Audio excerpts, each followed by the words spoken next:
Bonjour à tous, en ce dernier dimanche de février, vous le savez, la foire du livre bat son plein actuellement à Bruxelles et c'est pour cette raison que mon invité sera Pascal Blondiau. Pascal Blondiau habite à Braine-le-Comte, il est écrivain, il a déjà publié plusieurs recueils de nouvelles, il est aussi un novelliste des novelettes que vous pouvez retrouver sur son site. Avant de discuter avec lui en fin de septième, je vous propose d'égrener l'actualité de la semaine.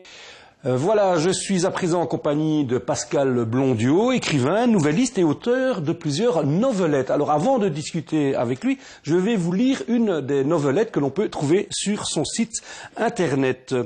Elle s'appelle Point du jour. À l'heure où l'on croit le jour perdu, cette heure fugace où les couleurs nous quittent dans le soir monochrome, quand le passeur de silence débouche dans une vallée dont le soleil, absent ailleurs, habite toujours la pente déclive, je reviens un instant sous le cours de ma vie pour m'apercevoir que la lumière, déjà basse sous la ligne de flottaison, éclaire les feuilles par-dessous aussi. Pascal Blondiau, bonjour. Bonjour. J'ai envie de commencer par une question très simple. Qui êtes-vous? Un écrivain à Braine-le-Comte? Comment ça peut exister? Ça existe en dehors des heures. Ça existe en dehors des heures de toute façon. On n'est pas écrivain professionnel, pas en Belgique. Peu de gens le sont. On en parlera peut-être tantôt. Mais la première chose, c'est d'avoir envie de s'exprimer et d'essayer de le faire d'une façon correcte, de ne pas le faire pour soi tout seul, de ne pas imposer ses textes aux autres non plus, et de trouver sa voie. Votre parcours de vie, il faut être clair, vous avez un travail, vous le dites très clairement dans votre biographie, un travail alimentaire qui vous permet, j'imagine, de nourrir votre famille voilà, ouais. et vous-même, mais en dehors de ça, votre passion, depuis toujours, vous êtes né dans la science-fiction, je pense. Oui, pratiquement. C'est la question qu'un jour, ma grand-mère m'offre des livres de la bibliothèque verte et c'est comme ça que je tombe dedans. Donc je suis un peu actif, on va dire, dans la poésie. Je ne sais pas si ce que vous venez de lire peut être qualifié de poétique. Probablement si. Mais mon premier amour, c'est la science-fiction. Donc ce sont les hypothèses un peu hardies. Et au niveau, alors après de la poésie qui est arrivée, j'aime la forme bien faite, j'aime la bel ouvrage, simplement. Ce qui veut dire que quand vous avez dû choisir des études, je pense vous avoir croisé à Louvain-la-Neuve, vous vous êtes dit tiens j'irai plutôt vers du littéraire ou bien vous espériez déjà éventuellement vivre de votre plume? On en rêve quand on est adolescent de vivre de sa plume. Quand on voit maintenant des gens qui vivent réellement de leur plume, et je ne parle même pas d'Amélie Nothomb, quand on voit les sacrifices que ça suppose, on se dit qu'à ce moment-là, on rêvait bien fort. Maintenant, effectivement, c'est quelque chose qui ne m'a jamais quitté et qui a commencé à l'adolescence parce que, je reviens à cette histoire de bibliothèque verte, j'ai eu la chance de rencontrer cet auteur dont je dévorais les livres à l'époque, qui s'appelle Philippe Ebli. Je reviendrai toujours à lui. Et c'est lui qui m'a dit, bon, ok, t'as l'imagination, et vas-y. Et effectivement, je remplissais des cahiers, même pendant les heures d'études, au collège, etc. Après, il a fallu travailler la forme. J'ai recherché ma forme, parce qu'après avoir publié un premier recueil de nouvelles. Oui, que vous dites, heureusement, il n'est plus disponible. Oui, heureusement, il n'est plus disponible, parce que quelque part, justement, j'ai pris en pleine face la réalité de qu'est-ce que c'est que réellement travailler sa forme. Pas simplement écouler les choses sur le papier, mais travailler sa forme. Et c'est pour ça que j'arrive à des choses aussi courtes. C'est pour ça que j'écris des novelettes, des petites nouvelles. Ce que vous venez de lire est un moment perdu entre 2 secondes qui peuvent se passer n'importe quand, qui est toujours actuel. Et c'est une recherche formelle sur le cours pour pouvoir influencer les gens, pour pouvoir leur parler en très peu de temps. Alors, vous l'avez dit, vous rencontrez quelqu'un qui trouve que vous avez des idées, vous l'avez dit aussi, vous avez travaillé la forme. Comment on travaille la forme? Bon, il y a l'école, mais on va passer sur la formation du secondaire. Comment est-ce qu'on travaille la forme chez soi tout seul, ou bien il y a des endroits où on peut, s'il y a des téléspectateurs qui nous regardent, des conseils à donner pour travailler cette forme? Pour travailler la forme, il y a de toute façon de demander conseil à des gens qui sont habilités à les donner. Il y a des tas d'ateliers d'écriture. Déjà, les autres écrivains. En fait, ce qu'il y a au point de vue de travailler sa forme aussi, il faut se laisser habiter par la forme des autres. Il ne faut pas rester dans son coin. Il faut lire beaucoup, oui, tout à fait. Il faut lire beaucoup, il faut s'habituer à la musique. Il faut voir ce qui est fait ailleurs pour ne pas répéter, pour ne pas réinventer la roue, pour éviter aussi les clichés. Le nombre de fois que je lis un silence assourdissant, par exemple, dans des nouvelles ou dans des textes, c'est aberrant. Oui, ou dans la presse. Mais bon, la presse, on est obligé d'écrire vite, justement. Et les clichés, à la limite, dans la presse, servent beaucoup parce qu'ils font l'économie de moyens et permettent qu'on comprenne beaucoup plus vite de quoi on veut parler. Quand on fait des recherches sur la forme et que justement on essaye de faire quelque chose de nouveau et de toucher avec quelque chose de nouveau, d'être original, à ce moment-là, il est important de s'en écarter. Donc, il faut les connaître pour pouvoir les éviter. Oui. Alors, aussi, encore une fois, pour avoir des repères, on a fait toute une série sur la foire du livre cette semaine dans le JT, on a vu, il y a des comités de lecture, il y a aussi des cercles d'écriture. Oui. Et ça, il y en a beaucoup dans la région? Il y en a assez peu de ce que je sais, mais j'en connais un principalement, qui est Calam, avec un K. Qui a une zone d'influence, je dirais, très grande. Mais évidemment, pour faire cette recherche d'ateliers d'écriture, etc., et de recherche sur l'écriture, c'est plutôt du côté de Bruxelles que ça se passe. Ça, c'est évident. Alors, vous avez édité plusieurs fois. Je montre un de vos ouvrages. C'est difficile d'être édité en Belgique, non? Oui. Enfin, au départ, oui et non. On entend souvent dire que, ça aussi c'est un sacré cliché, l'édition est un parcours semé d'embûches. Et 2, que l'édition, c'est du copinage. Pour le 1, je suis plus ou moins d'accord, mais le principal, c'est de trouver l'éditeur qui vous parle. Et c'est là aussi qu'il faut lire ce que les autres font, parce que ce qui vous correspond, l'éditeur qui vous correspond, il est là-bas quelque part. Ça, c'est déjà une chose, pour point de vue de l'édition classique. Et la deuxième chose, c'est que j'ai oublié la deuxième chose. Le copinage, voilà. Eh bien, la question du copinage, oui. En réalité, l'édition, c'est du copinage, dans le sens où, un jour ou l'autre, votre éditeur deviendra un ami. L'éditeur, c'est quelqu'un qui vous conseille. Un copinage a posteriori, alors c'est plutôt positif, ça. A posteriori, bien sûr. A priori, c'est négatif, Pascal Blondiau. Oui, tout à fait. Le copinage, a priori, c'est ce qu'on voit de l'extérieur, c'est le cercle fermé, et on se dit, je n'arriverai jamais là-dedans, je n'arriverai jamais à rentrer, c'est foutu, je vais me lancer dans l'auto-édition, qui est une des possibilités actuelles, qui est moins dangereuse qu'il y a ne fût-ce que 20 ans. Mais le copinage positif, c'est effectivement l'éditeur qui vient vous chercher parce que vous n'avez plus rien fait depuis 5 ans. On voit dans les films américains principalement l'éditeur qui téléphone et alors t'en es où? Oui. Ça existe? Ça existe. Oui. Ça même peut en Belgique? Oui, même en Belgique. Oui, tout à fait. Tout à fait. Vous êtes la preuve vivante. Hein. Je crois que vous prenez le train régulièrement vers Bruxelles. Il y a aussi Nancy Vilbageau qui prend le train régulièrement de Binge vers Bruxelles. Vous étiez tous les deux, si je ne m'abuse, jeudi en train de signer des ouvrages. Ça veut dire qu'il y a, je vous cite vous deux, mais il y en a plein d'autres dans la région. On peut écrire encore, même dans notre région du Centre. Il y a encore moyen d'être édité, il y a encore moyen d'être invité à la foire du livre. Donner de l'espoir à ceux qui ont peut-être un manuscrit dans leur tiroir. Bien sûr, tout à fait. Encore une fois, le truc, c'est vraiment de viser l'éditeur et d'éviter le panachage, parce qu'il y a des gens qui... Pas envoyer le manuscrit partout. Non, jamais.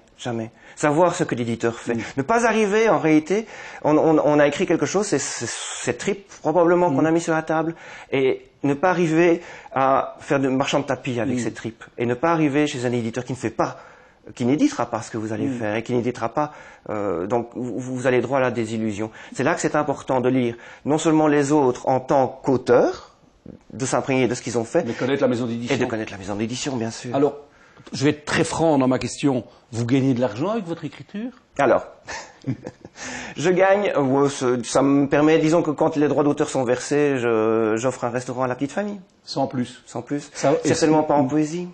Ça vous coûte cher, vous disiez tout à l'heure, si j'avais voulu gagner ma vie, j'ai vu, on ne parle pas d'Amélie Nothomb, j'ai vu ce que ça coûtait à l'écrivain. Ça coûte quoi? Moralement parlant, en fait, il y a peu de gens qui gagnent de leur plume en Belgique, c'est évident. Mais il y a des cas extraordinaires.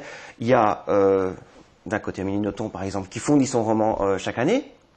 Je n'ai rien contre elle. Mais de l'autre côté, par exemple, il y a quelqu'un comme Nicolas Ancion, qui, lui, a pris ce pari de vivre de la plume, et de vivre de la plume aussi pour nourrir 2 enfants, et son épouse travaille également, mais qui saute sur tout ce qui bouge, qui non seulement fait des livres, qui modèle son style d'après ce qu'on lui demande. Ce n'est pas le poète maudit qui dit je ne serai jamais compris. Non, il va réécrire si on lui demande de réécrire.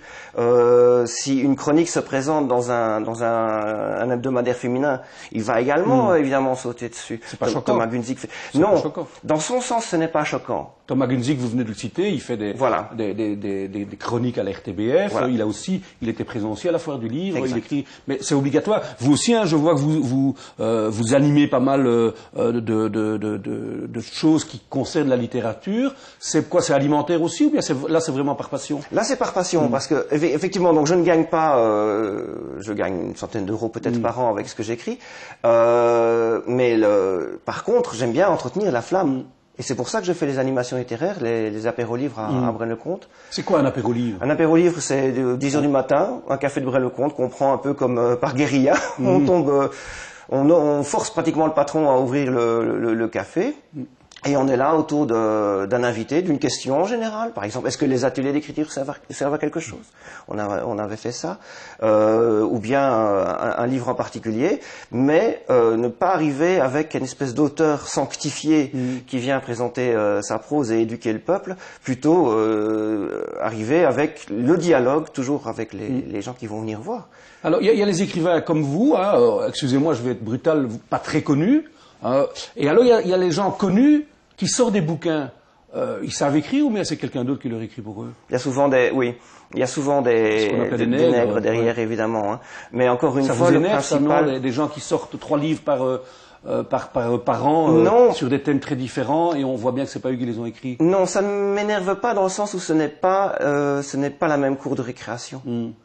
Moi, justement, je fonctionne à la passion, mais je me tais quand je n'ai rien à dire. Ces gens-là n'ont rien à dire et le font savoir très haut. Ça c'est un cliché, Pascal Blondiau. C'est peut-être un cliché, oui. Mais c'est bien pour pouvoir séparer les deux types. Il y a vraiment ça. Il y a les gens connus qui vont faire vendre. On sait bien et j'ai beaucoup de respect pour lui, Jacques Mercier va sortir à peu près 3-4 livres par an. On sait qu'il va vendre. C'est ça.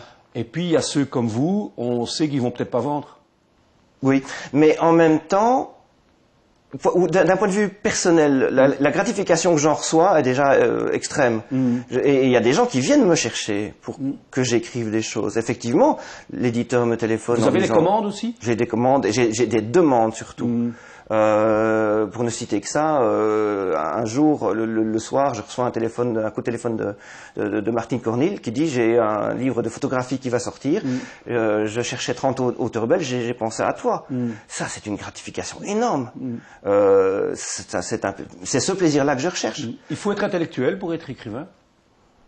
Il faut l'être assez pour maîtriser les outils.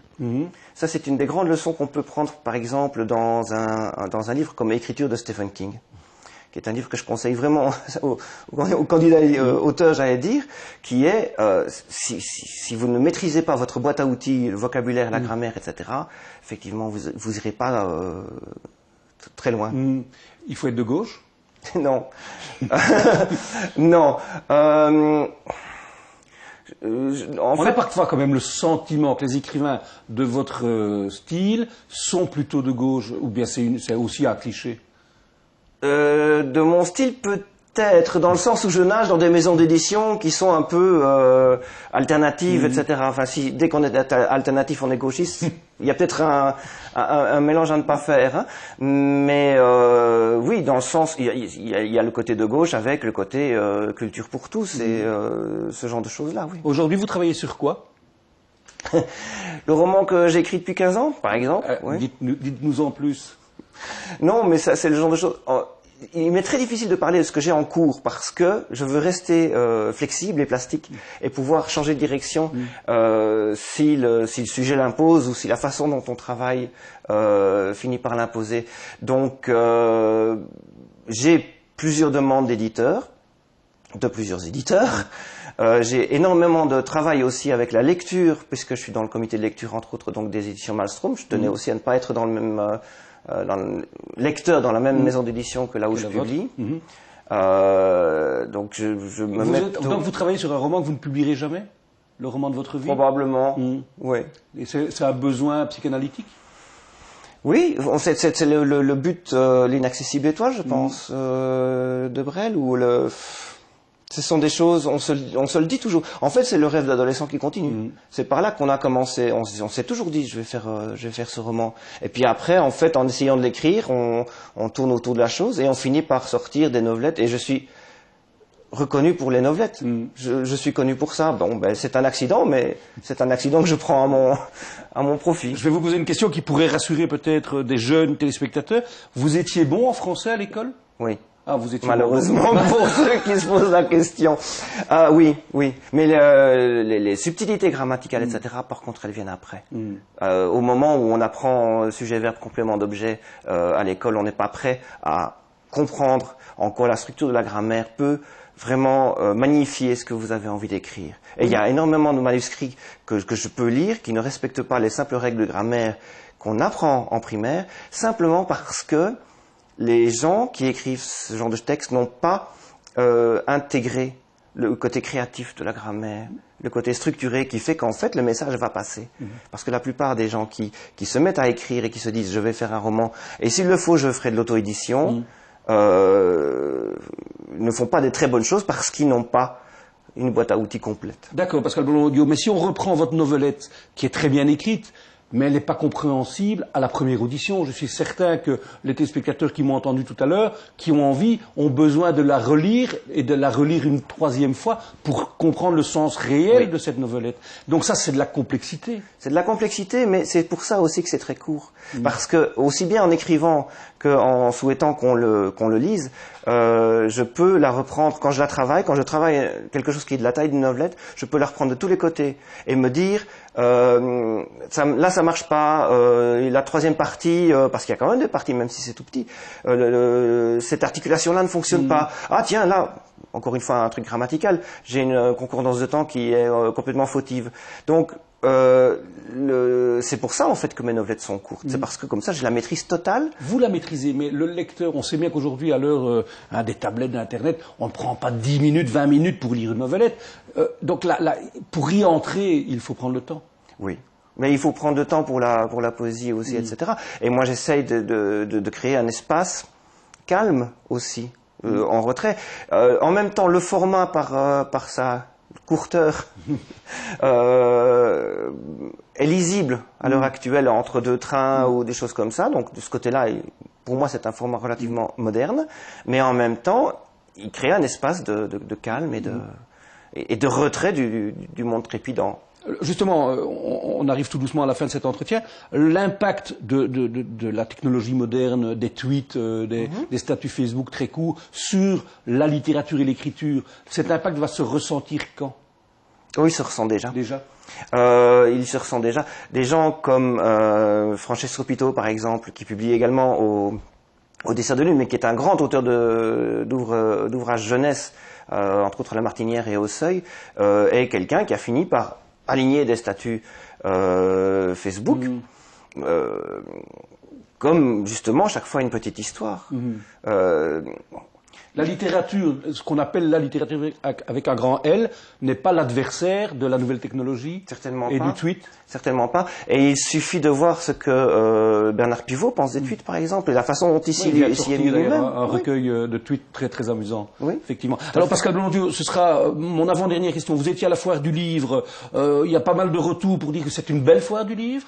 Vous partagez cet avis général? Oui, tout à fait. Une belle ambiance. On avait parlé sur Antenne Centre également dernièrement du déménagement qui avait eu lieu vers Tour et Taxi, qui est pour moi c'est un lieu magique. Magnifique endroit. Oui, magnifique, vraiment. Et qui permet des emplacements, des tribunes, etc. Encore hier soir, il y avait Antoine Waters qui était là pour le prix Première qu'il a gagné pour un livre qui s'appelle Nos mères. J'ai vu sur votre page Facebook que vous étiez très content pour lui. Oui, mais c'est vraiment quelqu'un qui le mérite. C'est vraiment quelqu'un qui le mérite. C'est aussi quelqu'un qui vient de la poésie. Lui, il a fait son roman. Son premier roman vient de sortir. Mais j'étais vraiment très content pour lui. Et la structure de la foire, effectivement, permet la rencontre, d'abord ex cathedra presque, et ensuite on peut aller... si on le retrouve dans les couloirs, on peut aller boire un verre avec lui. Dernière question, 2 volets. Quel est le livre que vous, je ne vais pas dire conseiller parce que je n'aime pas, mais que vous conseillez quand même, et quel est votre livre de chevet? D'accord. Le livre que je conseille, j'en parlais tantôt, je crois, c'est pour ceux qui veulent écrire, c'est Stephen King écriture. Il y a juste le chapitre qui concerne les agents littéraires, qui n'est pas d'actualité en Europe, parce que les agents littéraires ont une grosse importance aux États-Unis, mais peu en Europe. Donc écriture de Stephen King. Et votre livre de chevet? Tous ceux que je possède. Je n'ai pas de chevet assez grand pour garder un livre de chevet. Il y a un livre absolument. Si, il y a un livre auquel j'ai une fidélité absolue. C'est André Ardelais, Chasseurs.